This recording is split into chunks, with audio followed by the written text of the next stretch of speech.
No battle plans survive contact with the enemy. Tom suspected the true origins of that saying were lost to time.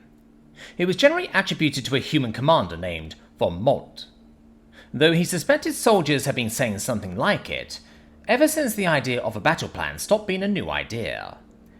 Looking up at the girls in his class, he reconsidered his options. The plan of battle had broken down. Thanks to the intervention of one exchange professor, his lesson plan was trashed, and he spent a good portion of the previous day coming up with this to compensate.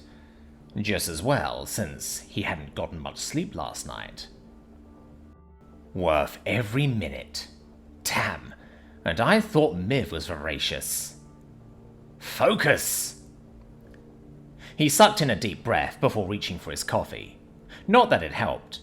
His class of young, impressionable teenage space babes were leering down at him like, be nice, show no weakness, but be nice. Even Desi was trying not to openly smirk and failing badly. Of course, Miv wasn't helping. Leia had been a hot mess before she left to head home, but Miv was just looking back at the girls with her usual professional serenity, utterly calm as she set her bag down on her desk and gave them a blithe smile as she stepped to the lectern.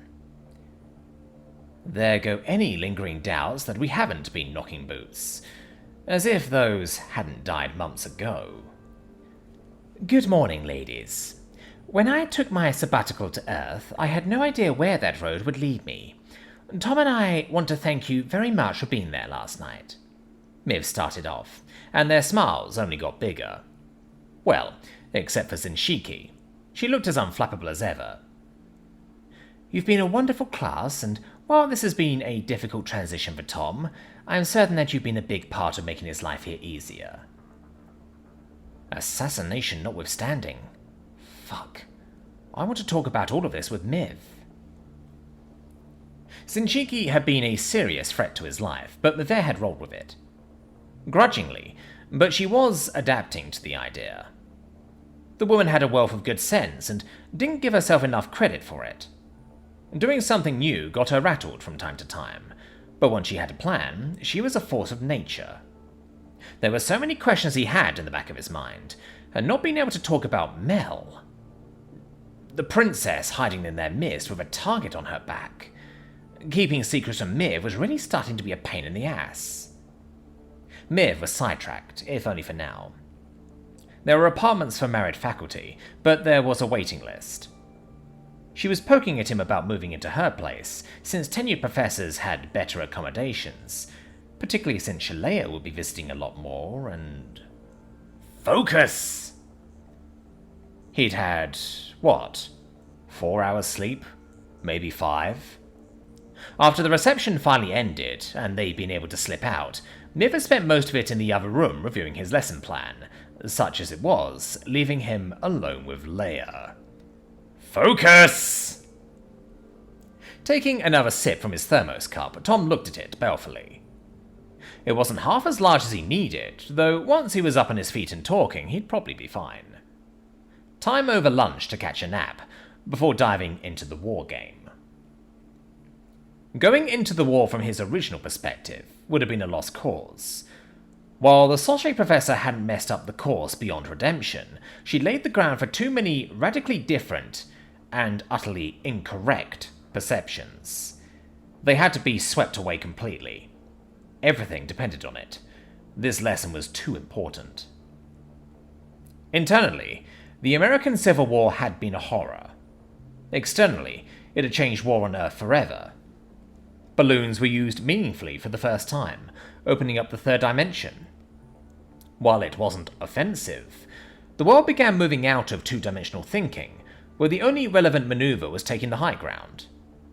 In one battle of Hampton Roads, the wooden ships and iron men that dominated naval thinking for millennia were swept aside, and trench warfare appeared. The only thing missing was the machine gun, and that was only because the army purchased the Gatling gun in the final days of the war. For all the change it created, the war had merely been a dry run for 1914. Then, all the toys were in place, held by people in Europe who never learned their lessons. all too ready to fight the last war. They never realized the future had arrived when they weren't looking.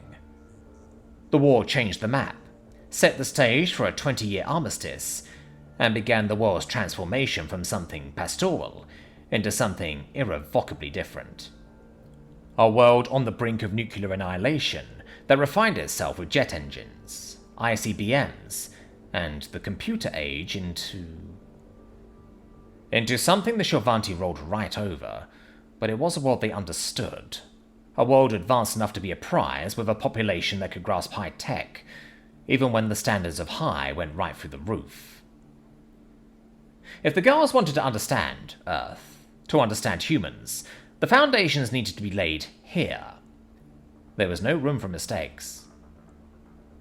When they created the course, Miv had stuck to her guns by comparing it to the Shovanti Wars of Consolidation, and in hindsight she'd been right. It was a perfect contrast. Using the equivalent of 1930s and 40s technology, the Shill had absorbed most of the last remaining holdouts into what eventually became a global empire. Their map had come together, where the empires of Earth had been split asunder. Not that it hadn't started with an eye toward gains.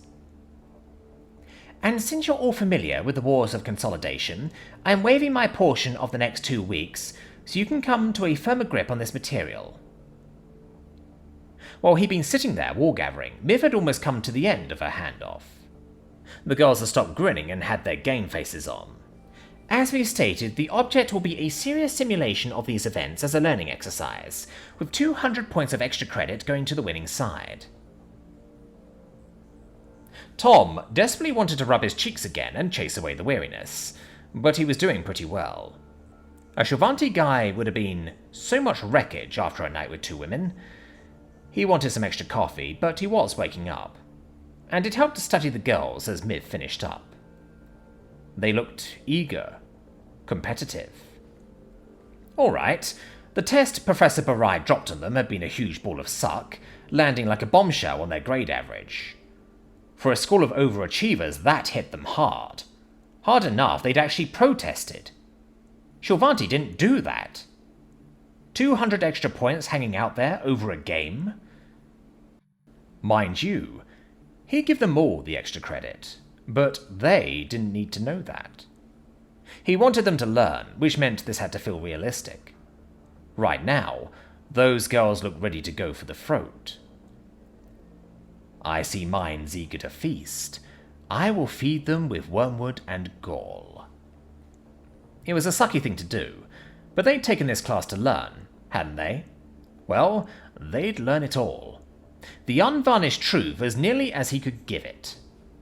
He tried painting humanity as something that would adapt by showing its virtues, and that still needed to be done, but they needed to hear that the cotton candy had a razor blade inside. If the Imperium ever was going to learn to handle its newest citizens, they needed to see the reality, just as they finally had with the Rakiri. There wasn't any room for blinders. Mind you, this could still be fun. Decades before, and light years away, Tom had enjoyed a class in global politics that used a game, simulating a false world with its equivalents to real nations. It had been a lot of fun, but it had taught some practical lessons. The hardest thing had been remembering the rules. As for the battles that were going to come, well, wargaming had taken a hard turn in the days after the landing. Anything that smacked of space or nuclear war had either been scrubbed or simply lost its market in the face of the new reality. Historical games, on the other hand? He'd always loved his copy of Civilization 4, but for this, Strategic Command 1914 would do just fine. Of course, this wasn't a war simulation. Not at the heart of it. The point was to draw out the lessons of conflict, to let the girls understand the cost, then explain the end of that awful chain of events which became their own awful prequel. And for that, he'd had to pick the teams. Miv swiped a file up onto the wall display. I'm going to be acting as an arbiter for you all, along with Professor Warwick. She turned to look up at the class, scanning their determined faces. Open your copy of the rules and let's look them over. After that, Professor Warwick will hand out your assigned nations and victory conditions. And we'll get started. So we're this Kingdom of Italy, under the House of Savoy. Separated into their groups around the classroom, Kamara studied the file on her omnipad and rubbed her eyes. I thought Emmanuel was a girl's name. I think it's spelled differently. Kasdan shook her head as she looked around. This was interesting, and the extra credit mattered a lot, but it was all she could do not to check her omnipad again, just in case Sammy had messaged. Sure, they were both exhausted, but she shivered in anticipation and got back to business. Winning this competition might make a good impression, after all. Anyway, why do you think we're together? All the other girls are scattered. I mean, Mel has that big empire, England, but he put Desi over with Desala in the German Empire, and Letzi is with Mel. Why would he do that? Mara sighed and clasped her right hand over her left with 2 fingers sticking out. Lynn stared, then leaned in and whispered, You think he understands our hand signs? Mara, even our parents don't get that. That's because we don't do it at home. Dad would kill us. Mara grimaced, but kept her voice low. Professor Warwick can tell us apart, but I can't believe he knows what they mean. Even Professor Zarin knows we do something. He probably thought keeping us together is safest. It's a lot of extra credit. I know, but Deeps, do you think Sammy can? Lynn shrugged at her sister's exasperated look and turned back to the omnipad. So, which of us gets to be the monarch and which is in charge of the military? I don't care. Mara looked through the file with the victory conditions a moment longer and shrugged. You want to be the monarch? What, and deal with Mel? In a war? Lynn swallowed and took a deep breath. Mara always kept it together, even when it didn't show. But this... Mara, what if she takes it personally? It's a lot of extra credit, and... Mara, you know, she's... well... We're all big girls, but we have to take this as a given. Mel is England, and England is allied to Sephir and Pris over in France. And this says France is an enemy who invaded us only 100 years ago. Mara shook her head, perusing the file. It says we want to take territory, but we need to fight off French aggression. That's why we're part of the Central Powers team. Well, I don't like it, she whispered back. According to this, we only just got rid of the French and the Austro-Hungaries. We've barely had time to be a united empire at all. Hungarians. But yeah, I get it. Mara sighed. Look, you're better at this people stuff than I am. Look how well you did last night. I led off, but you really sold it. You think? She shook herself and tried to focus. Hopefully Sammy would need a nap. They'd been awake just as long, but this would need work. One of them would have to stay up while the other one slept, just in case they called, or... Lynn, snap out of it. Huh? You're getting that look, Mara whispered. She looked rough, which meant she looked every bit as bad. She was thinking about Sammy, though, but their future could ride on making a good impression, which meant that... Focus, okay? I know it's hard. I want to sleep too. Mara blinked owlishly, but she sounded determined, like she was weathering a storm. I think I can stay awake until the game starts this afternoon. I'll stay up in case they call and you can sleep, but that means you need to be the monarch. That's fair, she nodded, looking back over the file. So, do you see anything that will get us through this? Actually, maybe? Desi really wanted to glare at Desala. It wasn't like this couldn't happen, but the professors announced the teams. They didn't even say if it was luck of the draw or actually assigned, but there she was, stuck. Fine. It wasn't like you could switch sides right before a war. You were who you were, and you did the best you could for your empire. That much she got. Mel would get it too. But dealing with Desala? It was hard not to hold a grudge. Selentori wasn't big, and it wasn't rich. Just another service town that dotted the expenses of the capital, and growing up in one sucked, always scraping by. The only blessing had been living somewhere too small for one of the real gangs. Even so, The one thing her co-mothers taught her was how to use a knife. Once or twice it had come in handy. So, fine. Stuck with Tsala. Mel has Letzi and no trades allowed. You can stop looking at me like that. Tsala crossed her arms and leaned back in her chair. We have work to do. Fine, Desi ground out. All right, so she had been scowling. So we have two people. One is the monarch, Wilhelm, and the other is the advisor in charge of the army, Hindenburg. I suppose you want to be the monarch? Tsala shrugged and ran a hand down through her hair. Why not? I'm better suited to it. What's that supposed to mean? All right, now she was glaring. Just one crack about her not being born a noble. Just one. And so help her. Goddess. You're always saying you're a great advisor. Tsala raised an eyebrow. So, prove it. Show her what a wonderful advisor you are when it counts.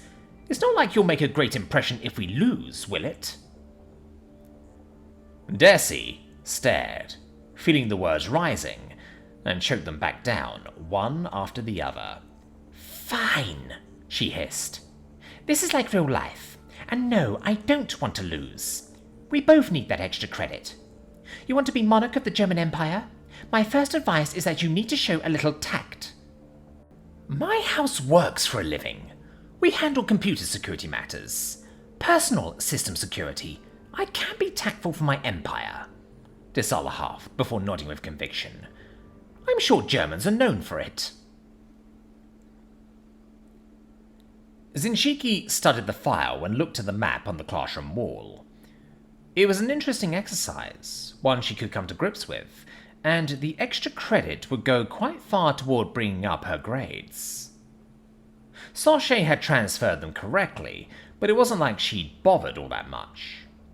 Now she was going to be in a war, and her Hakakt was watching, judging it, and her.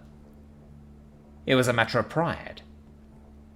While some of the girls were together in teams of two, like Sethir, who was playing the French along with Priscilla, there were a handful like herself who were one to an empire. She looked at the file again. The Empire of Japan. From what was written there, they seemed like a people she could understand. They were a proud people, but they had only recently stepped onto the world stage. That made them not unlike Pesh, tossed into the galaxy by the Alliance only a handful of centuries ago. They were proud of their traditions. Again, not a bad thing. You needed to center yourself before you embarked on any undertaking. Failing to do so led to erratic planning, and that led to mission failures. The Japans seemed focused, and by force of will had recently and radically modernized themselves. Again, just like the Pezrin, they were highly adaptable, and capable of great feats in the name of survival in an unforgiving world. This was acceptable, and her objectives seemed simple enough. Expand and support her allies. Looking at the map revealed certain realities.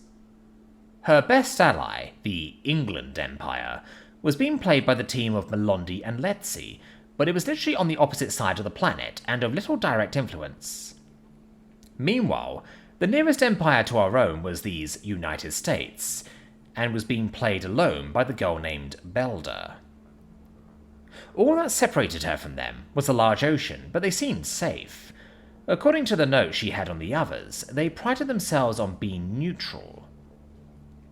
That left no one around her at all, at least no one of consequence. Several small territories and holdings were near and looked quite appetizing, the nearest being a German possession on the main landmass.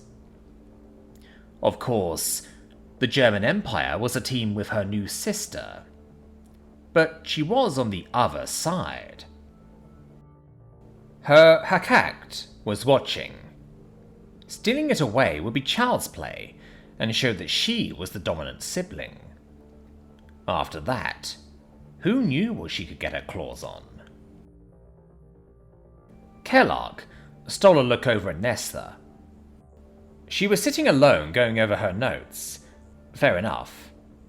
Sitting on her northeast border, the Russian Empire looked huge, but according to her information, it was also ponderous and undeveloped. There were two personalities on her team. One was the monarch, Franz Joseph, and the other was... Really? What kind of name is this? She muttered to herself, almost snickering. Habsburg? It was difficult to pronounce, and her monarch looked like a balding Rakiri. She spared a minute to get a better look. But only a minute. For better or worse, she needed to keep her grades up. The head administrator had promised she'd bounce her right out of the academy if she didn't, and there was too much going on now. This wasn't just a story about a human on Shill. There was a princess, and the vlog was actually her own publication, and Bree, and... stuff. 200 points? Come to mama.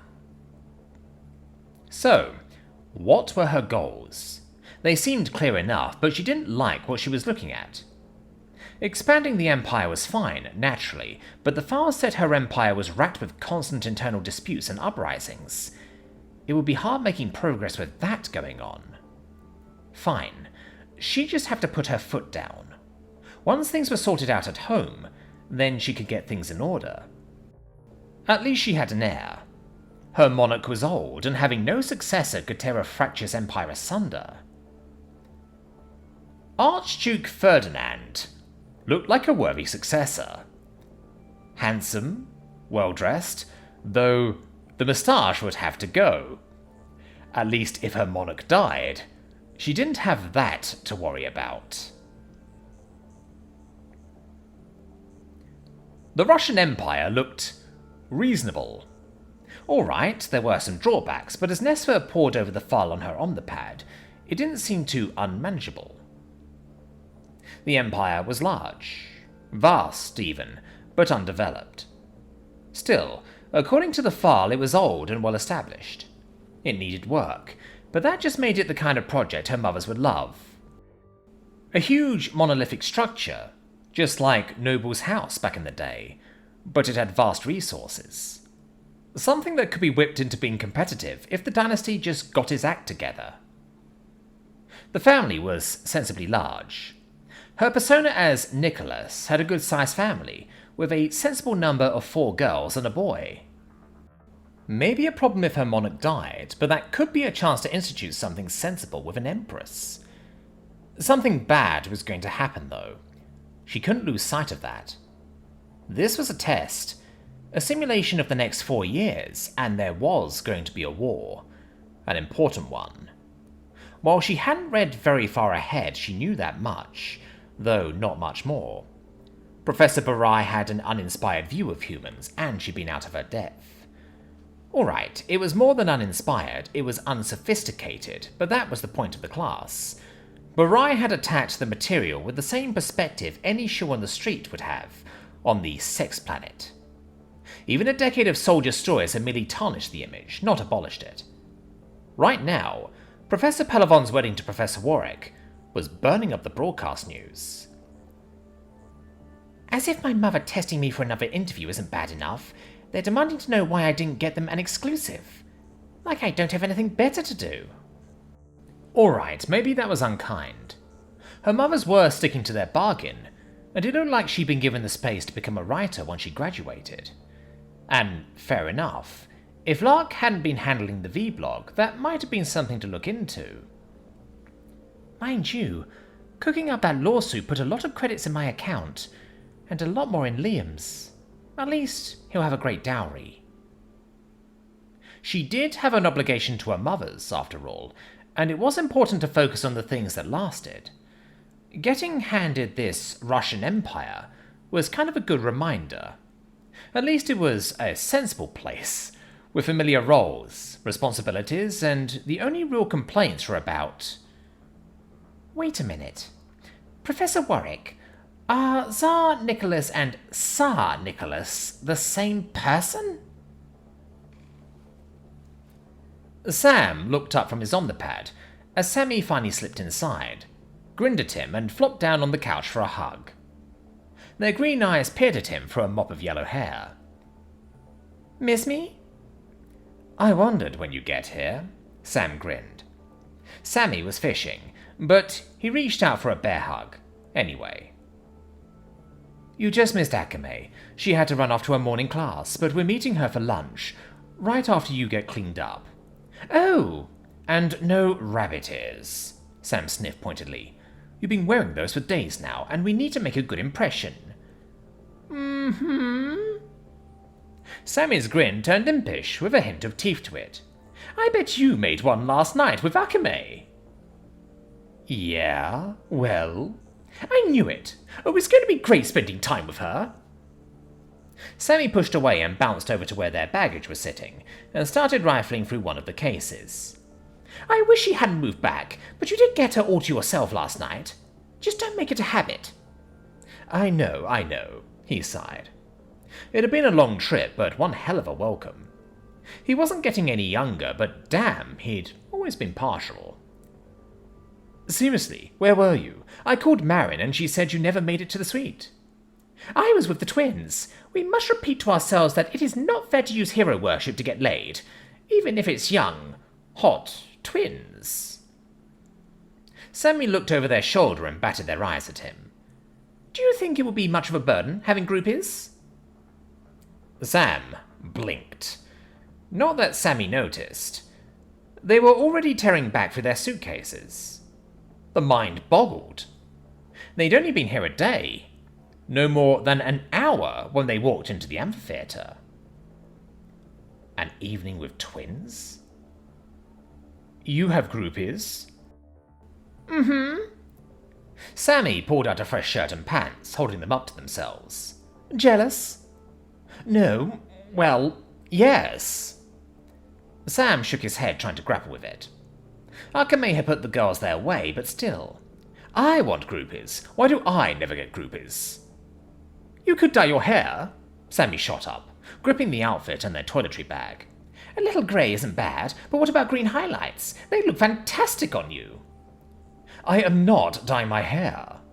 Sam started protesting, but Sammy was already disappearing into the back of the apartment. With nothing else to do, he followed along behind.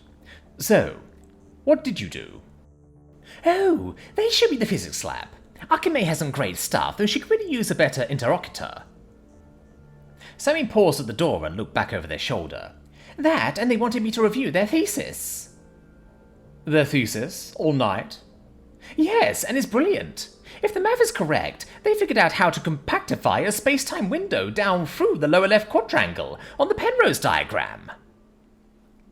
Sammy had already started stripping down, but paused to give him a meaningful look. If we tap into that as a power source, we should be able to take our matter reprocessor and amp up the yield by a few thousand orders of magnitude. You know what that means? He'd seen that expression before. Sammy's harmless until you thought it over look had been his companion for years. Wait, the lower left quadrangle? That's a past event horizon. Mm-hmm, Sammy nodded, standing there with their hands on their hips. It was a look Sam always loved. They reminded him of a dusky Peter Pan, but definitely all grown up. All kinds of yummy energy should be on the opposite side. If we could harness that even a bit, just think of what we could do. Well, you've always wanted to build a ring world, he said thoughtfully, working through the possibilities as Sammy sprang into the shower, wishing he still had that kind of energy. But a ring world? They had the capacity to make super dense material, but it was a case of power to volume. If Sammy was right, then maybe it wasn't so far-fetched. But an evening with twins? Twins? He was getting older, it was true, but he wasn't dead. Is that all? Oh! Sammy paused and tried blowing away the wet hair plastered down over their face. It made them look like Cousin It, and Sam grinned as they sorted themselves out. It also means we could punch a lateral portal into the multiverse. Maybe. Probably. But I need to think on that. You need to think on it. Sam took that in slowly. Life was never dull, and he'd lost his sense of disbelief years ago. If Sammy said it was possible, then it probably was. As long as the science was sound, the engineering could follow. And you got all that out of their thesis? Mm-hmm, and offered them an internship. Sammy grinned unrepentantly from under the curtain of steamy water. They are just so cute. Blondie picked at her Turok sausage roll. The girls were quiet, and it felt like one of the chamber meetings her mother let her watch. Not one of the fun ones, either. It felt like the kind where something was wrong, and her mother, the Empress, had to get them talking. It was usually something she didn't want to hear, but that had been the lesson. Sometimes you needed to get the bad news, straight up. So, an interesting game. She glanced around the table, then over to Desi. What did you think? Yes, interesting. Desi looked at her plate pensively, rather than back at her. Well, that was the thing. Now all the tutors who'd drilled body language were coming back to haunt her. Desi had always been who she said she was, in all the ways that mattered. All right, she hadn't been a noble, but she'd always been genuine. What was it her mother always said when she made up her mind? Not happening. Look, we can't let this come between us. I know we're on different teams, but we just aren't, she said with conviction. It's not worth it. I mean, come on. We're the Shorvanti Bikini team. I'm not, Lexi said quietly. Neither am I, DeSala said a little louder. I know you're right, but let's be honest. We all want that extra credit. Some of them need it. No, all of them do. But do I? It's not like I won't still be a princess. Well, if I don't get killed. But they do. Though what would my mother say if she heard I was an empress and threw the game? The solution was to make the pool bigger, not dry it up. We can fix that, she nodded firmly. I know this is awkward, but we've gotten through everything else. It just feels weird. I'll say, Nestor nodded glumly. I'm stuck on my own playing the monarch of Russia, and you and DeSala are both my cousins. It does kind of feel like a family squabble, DeSala said. But she said it quietly. Are they all thinking that? I suppose. How could they not be? Yes, well, you aren't going to surprise me with that, she muttered.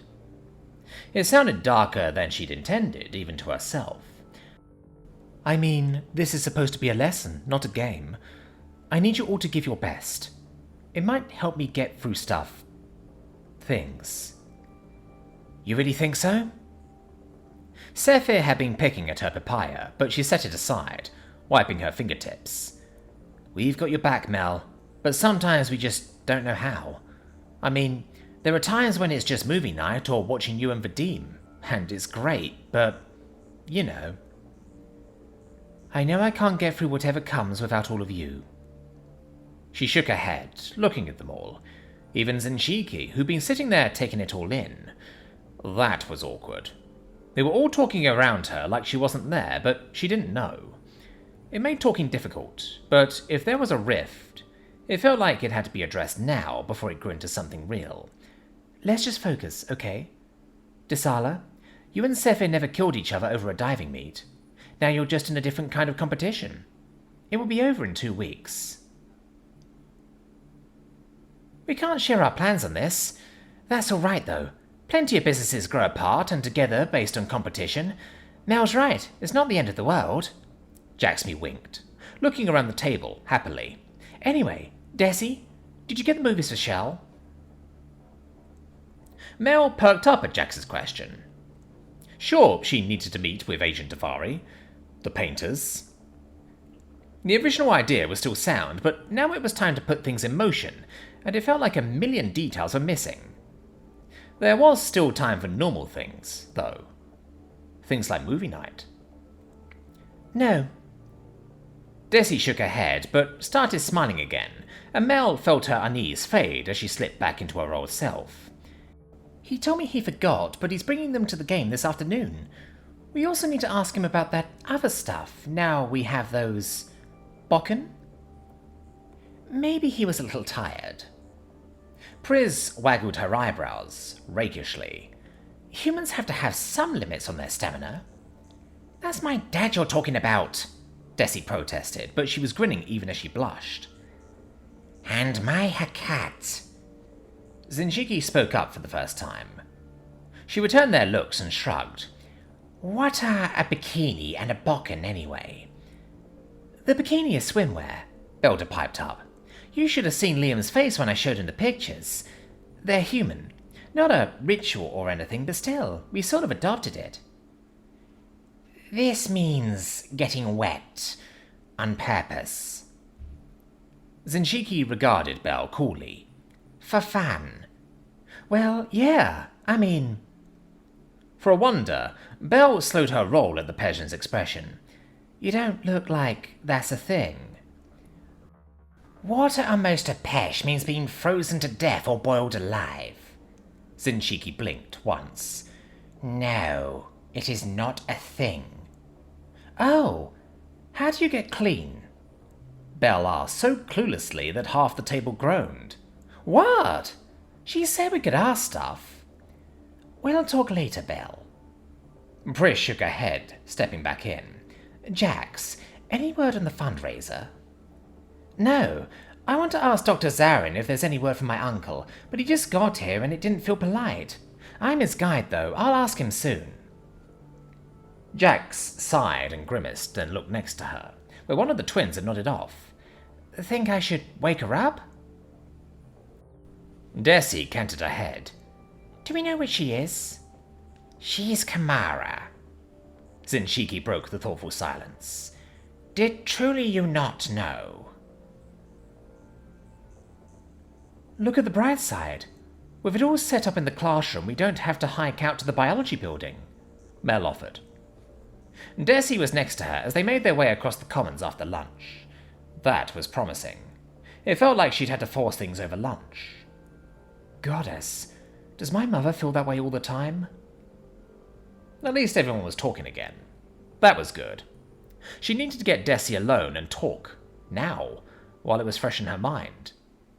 Later would do, but she wanted to stop thinking about this for a while. That way she could concentrate on the simulation and give it the attention it needed. She had a partner, after all, and good grades could make a huge difference in Letzi's future. She probably should find out more about Letzi, but that was something for later. Desi, are you free this shell? Completely. My mums and dad... saying that would be fun for a while. Anyway, they're going off on a vacation over the weekend for some private time, Desi said brightly. Leaves me free as can be, other than homework. Why? It's about this stuff. The plan? It was cold out, and she dug her hands inside her coat pockets. She hated how indecisive she sounded, but that was the point. Anyway, I need to gather some information, and I don't want to ask anyone to help me go over it. Not anyone there, you know?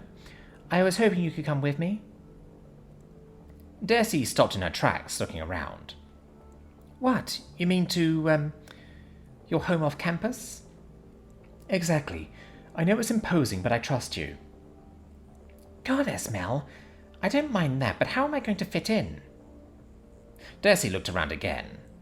Some of the other girls were making their way across the commons toward the building, but no strangers were near. What about your cover? It's not like I can go in a school uniform. You don't have anything casual? Melondi considered the problem. Desi had faked her way into the academy, wardrobe and all, at least enough to pass inspection. Still, she really didn't tend to wear anything else. You could wear one of my outfits. I mean, I have a couple that might do, and we're about the same size. All you need is a house pin, and you can be my, I don't know, assistant?